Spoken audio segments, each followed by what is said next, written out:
राजवीर अपने दोस्तों के साथ एक कैफे में बैठा हुआ था। ताहिर और रश्मि आए उसके बचपन के दोस्त थे। तीनों एक दूसरे के बिना रह नहीं सकते थे। उन्होंने साथ में स्कूल और फिर कॉलेज की पढ़ाई मुकम्मल की थी। राजवीर ने एमबीए और क्रिमिनोलॉजी में डॉक्टरेट ली थी। ताहिर ने एमबीए के बाद अपने बाप की कंपनी संभाल ली थी, जबकि रश्मि ने इवेंट मैनेजमेंट के साथ होटल मैनेजमेंट की डिग्री ले रखी थी। राजवीर एक हंसमुख और मिलनसार व्यक्ति था।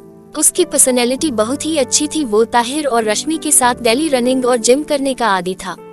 ताहिर थोड़ा रिजर्व टाइप बंदा था और जरा सी बात पे सीरियस हो जाता था। उसे लाइफ में हर चीज कायदे कानून से करने का भूत सवार रहता था। रश्मि बहुत ही खूबसूरत और चंचल स्वभाव की थी और उसे सीरियस रहना बिल्कुल नहीं आता था। बात बात पर हंसती थी, ताहिर को छेड़ती रहती थी। राजवीर का ताल्लुक राजस्थान के राजपूत घराने से था और पैसे की कोई कमी नहीं थी। राजवीर को घूमने फिरने का बहुत शौक था। क्रिमिनोलॉजी के बाद उसने अपना इंपोर्ट एक्सपोर्ट का बिजनेस चालू कर दिया था। रश्मि इसी बात पर अक्सर उसका मजाक बनाती थी कि जब तुम्हें बिजनेस ही करना था तो क्रिमिनोलॉजी के डॉक्टर काहे बने, और राजवीर इंपोर्ट एक्सपोर्ट के बिजनेस की खासियत बताने लगता और साथ ही क्रिमिनोलॉजी को अपना शौक बताने लगता। राजवीर का बिजनेस असल में एक दुनिया को दिखाने के लिए था।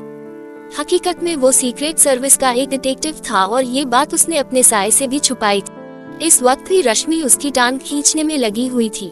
डॉक्टर साहब, बस मुझे ये बताए, क्या आपका शौक सिर्फ पढ़ने तक था या सिर्फ अपने पिता का पैसा बर्बाद करने का और अपना टाइम बर्बाद करने का इरादा था? रश्मि ने राजवीर को छेड़ते हुए कहा। बस सोच रहा था किसी दिन पुलिस वाला बन ही जाऊंगा, मगर राजवीर अभी बात ही कर रहा था कि उसके मोबाइल फोन की घंटी बजने लगी। हेलो, उसने फोन रिसीव करके कान से लगाया। बेटा, मैं बोल रहा हूँ, रघु काका। दूसरी तरफ से एक फंसी फंसी आवाज आई। जी काका, राम राम। राजवीर ने मुस्कुराते हुए कहा। बेटा, कैसे हो तुम? रघु काका की आवाज आई। काका, मैं तो बिल्कुल ठीक हूँ, आप बताएं, सब कुशल मंगल? राजवीर ने पूछा। बेटा, कुशल मंगल ही तो नहीं है। रघु काका की आवाज और फंसने लगी। क्यों काका, क्या हुआ? राजवीर ने चिंता से पूछा। बेटा, कुछ समझ में नहीं आता, कैसे कहूँ? रघु काका ने रुक रुक कर कहा। राजवीर को चिंता होने लगी। रघु काका गरीब आदमी नहीं थे, वो लक्ष्मणपुर के राजपूत थे और पैसे की कोई कमी नहीं थी। फिर क्या परेशानी हो सकती थी? राजवीर ने रश्मि और ताहिर से कहा, रुको मैं आता हूँ, कहकर वो कैफे के दरवाजे की तरफ बढ़ गया।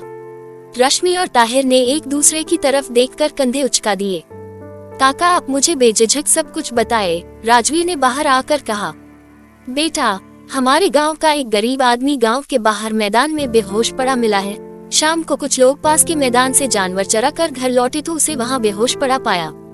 रघु काका ने चिंताजनक स्वर में कहा। काका, बेहोश होने की क्या वजह थी? राजवीर ने पूछा। यही तो पता नहीं है, जब से होश में आया है तेज बुखार में अनाप शनाप बक रहा है, रघु काका ने कहा। क्या कहता है? राजवीर उत्सुकता ने पूछा। बस सिर्फ एक बात, महल, बदबू, सुंदर, बहुत सुंदर, आँखें, उफ, बस यही रखता है और ज्यादा पूछो तो एकदम चुप हो जाता है और ऐसे देखने लगता है जैसे पहचान ही न रहा हो, और आँखें बिल्कुल ऐसे फैल जाती हैं जैसे अंधेरे में देखने की कोशिश कर रहा हो, रघु काका ने बताया। राजवीर को उत्सुकता होने लगी थी। उसका जासूस दिमाग तेजी से चलने लगा था। खैर बेटा, वो सब छोड़ो, मैंने इसलिए फोन किया था कि काफी दिनों से तुम इधर आए नहीं। अपने काका को देखने का मन नहीं करता क्या? रघु काका ने शिकायत की। अरे नहीं काका, ऐसी बात नहीं, बस वक्त नहीं मिल पाता है। मैं खुद आपके पास आने का सोच रहा था। चलिए, आपने भी बुला लिया, मैं कल ही निकलता हूँ यहाँ से, राजवीर ने प्यार से समझाया। ओहो, बड़ी खुशी हुई बेटा, तुमने मेरी बात सुन ली। आओ, मैं तुम्हारा इंतजार करूँगा। अब तो जब तक तुम आ नहीं जाते मुझे चैन नहीं आएगा। रघु काका खुश होते हुए बोले। बिल्कुल काका, काका एक आज्ञा लेनी थी आपसे, राजवीर ने हल्के स्वर में कहा। कहो बेटा, कैसी आज्ञा? रघु काका ने उत्सुकता से पूछा। काका, मैं अपने दो दोस्तों को भी लेकर आऊंगा, लेकिन आपके यहाँ नहीं रुक पाऊंगा। बीनापुर में होटल में रुकूंगा, दिन भर आपके साथ बीतेगा और रात हम होटल में रहेंगे, राजवीर ने मुस्कुराते हुए कहा। ये क्या बात कर दी? मेरी इतनी बड़ी हवेली किस काम की? अगर मेरा बेटा अपने दोस्तों के साथ न रह सके, रघु काका नाराज होते हुए बोले, तुम अपने दोस्तों के साथ सीधा यहाँ आओगे, नहीं तो मैं कभी तुमसे बात नहीं करूँगा। अरे अरे काका, नाराज ना हो, जैसा आप कहेंगे वैसा होगा। अब खुश? राजवीर ने हंसते हुए कहा। हाँ, अब खुश हूँ, रघु काका हंसते हुए बोले। ठीक है काका, कल मिलते हैं, राजवीर ने कहा। ठीक है, ख्याल रखना अपना, रघु काका ने कहा। और आप भी काका, राजवीर ने कहा। ओके कहकर रघु काका ने फोन काट दिया। राजवीर जब वापस कैफे के अंदर दाखिल हुआ तो रश्मि और ताहिर किसी बात पर बहस कर रहे थे। अरे क्या हुआ भाई, क्यों लड़ रहे हो आपस में? राजवीर में इसके पास पहुंचते हुए बोला। भाई लड़ नहीं रहे, ये कह रही है कि मुझे अब शादी कर लेनी चाहिए। अब तुम ही बताओ, ताहिर ने खफा होते हुए कहा। रश्मि मुस्कुराते हुए राजवीर की तरफ देखने लगी और आंख मारते हुए बोली, तो मैंने क्या गलत कहा? कब तक यूं ही घूमते रहोगे? अरे क्या यार, तुम अभी से उसको बेड़ियों में क्यों जकड़वाना चाहती हो? राजवीर ने हंसते हुए कहा और वेटर को कॉफी लाने का इशारा किया। अच्छा अब छोड़ो ये टॉपिक, ये बताओ किसका फोन था और इतने परेशान क्यों हो गए थे? ताहिर ने बात बदलते हुए राजवीर से पूछा। यार रघु काका का फोन था, अपने यहाँ घूमने के लिए बुला रहे थे, राजवीर ने कॉफी की चुस्की लेते हुए कहा। तो इसमें परेशान होने वाली क्या बात थी? रश्मि ने हैरत से पूछा। अरे पहले ये बताओ पैकिंग में कितना टाइम लगेगा तुम दोनों को? राजवीर ने पूछा।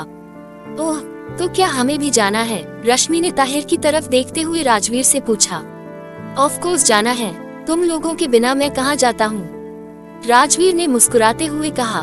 भाई मुझे बस 10 मिनट लगेंगे, इन मोहतरमा का मैं नहीं जानता, ताहिर ने रश्मि की तरफ इशारा किया। तो क्या मुझे कोई 1 घंटा लगेगा? रश्मि ने ताहिर को घूरते हुए कहा। बस पता तो चले जाना कब है? हम कल सुबह जिम से लौटने के बाद निकलेंगे, राजवीर ने कहा। Around 10 AM। Wow I am so excited, Rashmi खुश होते हुए बोली। मैं अभी तैयारी शुरू करती हूँ, रश्मि ने जोश से भरे स्वर में कहा। देखा मैं न कहता था, ताहिर ने राजवीर की तरफ देखते हुए मुस्कुराते हुए कहा। What do you mean by this? रश्मि ने ताहिर को गुस्से से घूरते हुए पूछा। कुछ नहीं, समझदार को इशारा काफी है, ताहिर और राजवीर हंसने लगे। उफ मैं जा रही हूँ, रश्मि उठते हुए बोली। हाँ जाओ, देखना कुछ छूट न जाए, नहीं तो गाड़ी घुमानी पड़ेगी रास्ते से, ताहिर ने छेड़ा। माय फुट, रश्मि पैर पटकते हुए कैफे से निकल गई। अगले दिन सुबह तीनों दोस्त लक्ष्मणपुर के लिए निकल गए। रश्मि बहुत ही ज्यादा एक्साइटेड थी और उसे बहुत मजा आ रहा था। तीनों आपस में बात कर रहे थे और हंसते गुनगुनाते सफर कट रहा था। राजवीर उन लोगों से बातें कर रहा था, लेकिन इसका ध्यान उस गांव वाले की तरफ लगा हुआ था जो गांव के बाहर बेहोश पाया गया था। सच पूछे तो राजवीर के लक्ष्मणपुर जाने का मेन मकसद इस गांव वाले से मिलना और मामलात को समझना था। उसके जासूस दिमाग ने उसे कई चीज की तरफ सोचने पर मजबूर कर दिया था। उसे लग रहा था कि इस सब के पीछे जरूर कोई रहस्य था जिसे सुलझाना उसके लिए बहुत जरूरी था। लक्ष्मणपुर उसके बाप दादा का गांव था और रघु काका उसके बाप के बड़े भाई थे। वो गांव वालों का बहुत ख्याल रखते थे। गांव वाले भी उन्हें अपना माई बाप समझते थे। रघु काका जिस बंगले में रहते थे वो राजवीर के दादा का ही बनाया हुआ था। राजवीर की हवेली शहर में थी जहां वो इस वक्त रहता था। रघु काका की कोई औलाद नहीं थी। राजवीर और उसके माँ बाप ने बहुत कोशिश की थी कि रघु काका भी उनके साथ शहर में रहे, मगर उन्होंने गांव छोड़ना मंजूर नहीं किया था। वो कहते थे कि मुझे गांव में ही रहने दो, मैं गांव छोड़ के शहर की आबो हवा में खुश नहीं रह सकूंगा। यही सब सोचते हुए राजवीर की जीप उस जगह पहुंच चुकी थी जहां से लक्ष्मणपुर के लिए रास्ता जाता था। दोस्तों क्या तुम लोग यहाँ के राजा राणा जालिम सिंह का महल देखना चाहोगे? राजवीर ने उन दोनों से पूछा। नाम तो बड़ा जालिम है, रश्मि ने हंसते हुए कहा। बिल्कुल यार, क्यों नहीं, ताहिर ने उत्सुकता से कहा। तो फिर चलो, राजवीर ने जीप को साइड में लगाते हुए कहा। अरे यहाँ क्यों जीप रोक रहे हो? इस जंगल में महल कहाँ दिखता है? रश्मि ने चौंकते हुए चारों तरफ देखा। ये जो रोड के किनारे चढ़ान दिख रही है, इस पर चढ़ने के बाद कुछ दूर जाना पड़ेगा, फिर महल पहुँचेंगे। राजवीर ने बाएं तरफ की चढ़ाई की तरफ इशारा किया। तो चलो चलते हैं, रश्मि ने जीप से उतरते हुए कहा। राजवीर ने जीप को लॉक किया और तीनों लोग चढ़ाई की तरफ बढ़े। चढ़ाई चढ़ते हुए उनके पैरों के नीचे से सूखे पत्तों की खरखराहट गूंजने लगी। भाई एक बात पूछूं? ताहिर ने चारों तरफ देखते हुए राजवीर से पूछा। बिल्कुल पूछिए सर जी, राजवीर ने मुस्कुराते हुए जवाब दिया। यहाँ जंगली जानवर तो न होंगे? ताहिर ने पूछा। कुछ खास नहीं, बस हो सकता है एक आध भेड़ियों का झुंड हमसे सवाल करने आ जाए कि तुम लोगों ने घुसपैठ क्यों की हमारे इलाके में, राजवीर ने मुस्कुराते हुए कहा। भेड़िए? रश्मि ठिठकते हुए रुक गई और चारों तरफ देखने लगी। कहाँ है भेड़िए? मुझे भेड़िया देखना है, कभी देखा नहीं। ओ मैडम, वो भेड़िया है, हमारी तरह इंसान नहीं जिसे हमसे मिलने की उत्सुकता हो। ताहिर ने रश्मि के सर पर हल्के से चपत मारी। भेड़िया तो शायद इस टाइम न दिखे, अभी तो दिन की शुरुआत हुई है। हाँ, यहाँ आजकल एक खूबसूरत चुड़ैल का किस्सा जरूर सुनने में आ रहा है। राजवीर आगे बढ़ते हुए बोला। होने दो, कोई चुड़ैल हमारी वाले से बकर नहीं है, ताहिर ने हंसते हुए कहा। एक मिनट, तुम्हारी वाली चुड़ैल, कहना क्या चाहते हो? रश्मि ने रुकते हुए ताहिर को घूरा। अरे नाराज क्यों होती हो, मैं तो तुम्हारी तारीफ कर रहा था, ताहिर हंसते हुए बोला। इसी नोक झोंक में वो लोग राणा महल के पास पहुंच गए। राणा महल झाड़ी और काई से ढका हुआ था। उसके गेट के पास पहुंचकर तीनों रुक गए। अंदर जाने का कोई रास्ता नहीं था, इंसान से ऊंची घास उगी हुई थी। राजवीर चारों तरफ बहुत गौर से देख रहा था। यार, ये महल तो सचमुच किसी कहानी का प्लॉट लगता है। कितनी अजीब सी सीलन वाली महक आ रही है, रश्मि ने गेट से अंदर झांकते हुए कहा। मैं जरा उधर से देखता हूँ, शायद अंदर जाने का कोई रास्ता दिख जाए। राजवीर ने दाहिनी तरफ की दीवार के टूटे हिस्से की तरफ इशारा किया। राजवीर दाहिनी तरफ की दीवार के पास पहुंचा और अंदर कूद गया। रश्मि और ताहिर गेट के पास खड़े रहे। अचानक ठंडी हवा का झोंका आया और साथ में किसी मरे हुए जानवर की सड़ांध महसूस हुई। रश्मि और ताहिर ने अपने नाक में कपड़े रख लिए। तुम लोग यहाँ क्या करने आए हो? एक फुसफुसाहट की आवाज से जंगल गूंज उठा। ऐसा लगा कि वो आवाज चारों तरफ से आ रही हो। रश्मि और ताहिर की आंखें खौफ से उबलने लगी। कौन है? सामने आओ, ताहिर ने चिल्लाकर कहा। मैं इस जंगल की रूह हूँ, तुम लोग वापस चले जाओ वरना अपने पैरों से चलकर न जा सकोगे। आवाज गूंजी। ताहिर ने फिर चारों तरफ देखा, कोई नजर नहीं आ रहा था, लेकिन बदबू और सड़ांध अभी भी दिमाग को सुन कर रही थी। रश्मि की डर की वजह से हालत खराब थी और उसका पूरा बदन कांप रहा था। ऐसा लगा कि वो चकरा कर गिर जाएगी। ताहिर ने जल्दी से उसे सहारा दिया। ये राजवीर भी कहाँ चला गया? ताहिर बड़बड़ाया। अचानक हवाएं तेज चलने लगी। बस यही लगता था कि सारी हवा महल के अंदर से आ रही हो। क्या तुम लोगों ने सुना नहीं? चले जाओ यहाँ से। आवाज अब फुसफुसाहट से ऊपर उठकर किसी औरत और मर्द की आवाज का मिक्सचर लग रही थी। अचानक रश्मि ने देखा कि एक बहुत ऊंचा भेड़िया ताहिर के पीछे खड़ा हुआ उनको घूर रहा है। रश्मि ने जल्दी से ताहिर को उधर देखने का इशारा किया। हाँ, तुम भेड़िया देखना चाहती थी ना? आवाज गूंजी।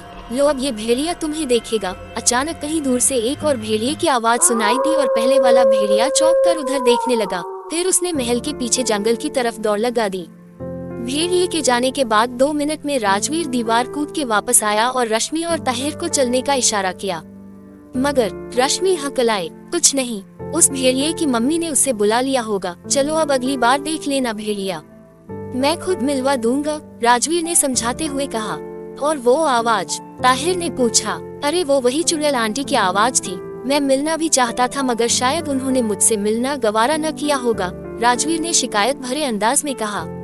ताहिर और रश्मि ने महसूस किया कि अब वो बदबू भी खत्म हो चुकी है। रश्मि बड़ी मुश्किल से चल रही थी, ताहिर अब संभाल चुका था। अपनी चुड़ैल तो कमजोर निकली, राजवीर ने हंसते हुए ताहिर से कहा और ताहिर के होंठों पे एक फीकी सी मुस्कुराहट आई। यार मुझे यकीन नहीं हो रहा, मैंने जो कुछ देखा ऐसा कैसे हो सकता है? ताहिर ने पूछा।